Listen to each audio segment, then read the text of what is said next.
Hello everyone, I am Arijit and welcome you all to Gadget Stories, and today in this video I am going to talk about the two new set of processors, that is Snapdragon 660 and Snapdragon 630, which were just released a day back.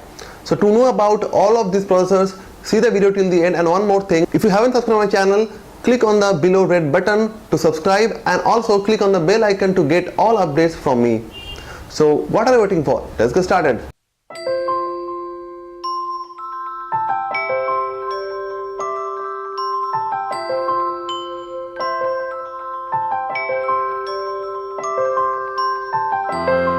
Snapdragon has released two new set of processors, that is Snapdragon 660 and Snapdragon 630. I'm going to talk about both of these processors side by side.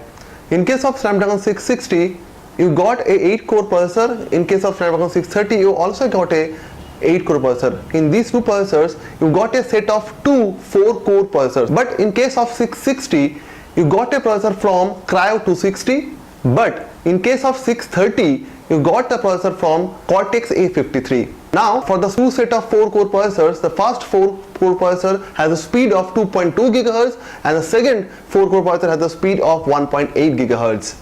And both of these processors supports 8 GB of RAM, but the speed of RAM slightly varies. In case of Snapdragon 660, you got a speed of 1866 MHz, but in case of Snapdragon 630, you got a speed of 1333 MHz.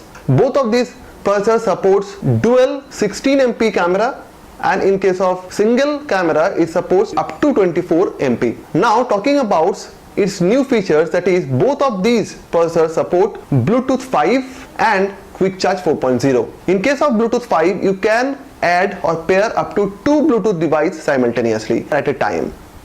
Now talking about the screen resolution support for these two processors, in case of 660 it supports 2K display, and in case of 630 it supports Full HD display. And in case of GPU, Snapdragon 660 has a Adreno 512 GPU, but in case of 630 it has Snapdragon 508 GPU, which is much higher than the two predecessors, that is 652 or 653 and 625 and 626. The main thing about these two processors are that both of these processors are based upon 14 nanometer processor technology. What is the advantage of this? 14 nanometer means in case of a processor there is lakhs and crores of transistor attached, and 14 nanometer means the minimum distance between two transistor is 14 nanometer. So for this, the energy required for electron to transfer from one terminal to another terminal is much less. So in case of 14 nanometer chipset, you got a higher battery performance, higher battery life. Snapdragon has told that you got like 50% more battery life than its predecessors, and in case of performance, you also got 30% more graphic performance in case of 660 and 630 processors. Talking about its modem speed, both of these processors come with X12 LTE modem, which supports a download speed of 600 megabits per second and upload speed of 150 megabits per second. And also the radio signals are much stable